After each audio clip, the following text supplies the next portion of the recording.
Hi అండి, welcome to our channel. Gulab జాములు చేస్తున్నప్పుడు ఈ ట్రిక్ ఉపయోగించారంటే ఇలా నోట్లో వేసుకోగానే అలా కరిగిపోతాయి. ఎలా అంటే చెప్తాను చూసేయండి. గోరువెచ్చని పాలతో ఇలా పిండిని చపాతీ పిండిలా కలుపుకోండి.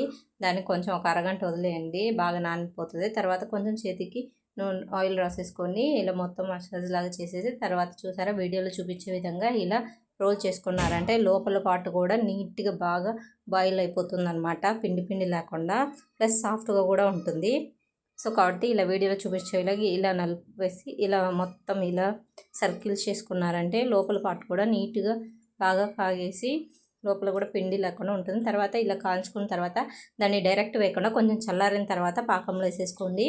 ఇలా ఒక గ్లాసు చక్కెరలో ఇలా పాకం చేసేసుకొని వేసేసుకోవాలన్నమాట.